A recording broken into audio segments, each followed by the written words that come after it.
প্রতিনিয়ত আমরা মুরগি খাওয়ার নামে আসলে কি খাচ্ছি এটা আপনি নিজে চোখে না দেখলে বিশ্বাস করবেন না।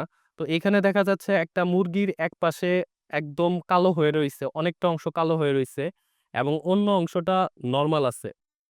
তো এখানে ঘটনাটা হচ্ছে এই লোক তার ঘরোয়া একটা অনুষ্ঠানের জন্য ৩০ কেজি মুরগির অর্ডার করে এবং সে সবকিছু প্রিপেয়ার করে বাসায় ডেলিভারি দেয়। ডেলিভারি দেওয়ার পর সে যেটা দেখে সে মাংসটা খেয়াল করে।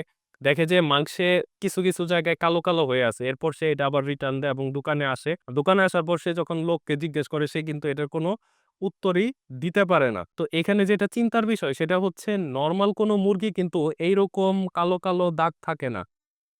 মুরগিটা যখন জবাই করা হয়, জবাই করার পরে যখন এটা সেলা হয়, তখন কিন্তু একদম ফ্রেশ থাকে। প্রত্যেকটা জায়গায় একদম সেম কালার থাকে। কিন্তু এখানে যেটা দেখা যাচ্ছে, এখানে কিন্তু কালারটা চেঞ্জ। তো এখানে একটু ভয়ংকর বিষয় হচ্ছে, আপনি আমি যখন বাহিরে যাই, বাহিরে যেয়ে যখন মুরগি খাই, মুরগিগুলা কি আসলেই সুস্থ মুরগি কিনা? এই মুরগিগুলা কি আসলেই ঠিকঠাক জায়গা থেকে আসছে কিনা? এটা কিন্তু আমরা কেউ জানি না। আপনি আমি যখন রেস্টুরেন্টে যাই তখন কিন্তু আমরা চাইলেই মুরগিটাকে স্কিপ করে অন্য কোনো কিছু খাইতে পারি। তো যখন আমরা বাহিরে কোনো দাওয়াতে যাই, তো দাওয়াতে যখন যাই তখন কিন্তু অনেকগুলা মুরগির একটা অর্ডার থাকে। যেমন কোনো যদি বিয়ের অনুষ্ঠান হয় সেখানে কিন্তু ২০০-৩০০ মুরগির একটা অর্ডার থাকে। তো সেই জায়গায় সবগুলা মুরগিই যে ভালো এটা আপনি বিশ্বাস করবেন কেমনে? আর বর্তমানে এমন একটা সময় হয়ে গেছে আমি ব্যবসায়ীদের প্রতি সম্মান রেখে বলতেছি, সব ব্যবসায়ীরা এমন করে না। কিন্তু কিছু ব্যবসায়ী আছে তারা আবার এগুলো করতে ছাড়েও না।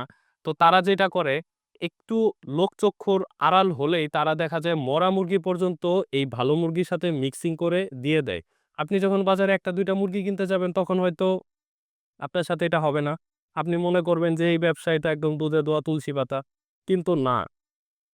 যখন সুযোগ হয়, সুযোগ এসে তার প্রকৃত রূপে ফিরে আসে।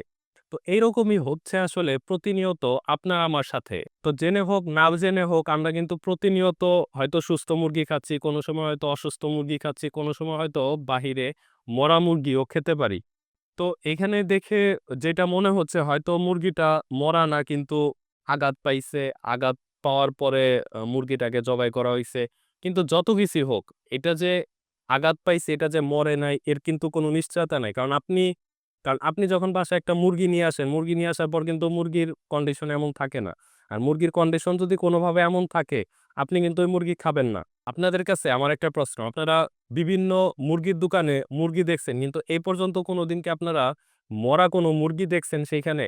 আর যদি মরা মুরগি দেখে থাকেন সেই মুরগিটার আসলে লাস্ট ডেস্টিনেশন কোথায় হয় সেটা অবশ্যই কমেন্ট করে জানাতে ভুলবেন না।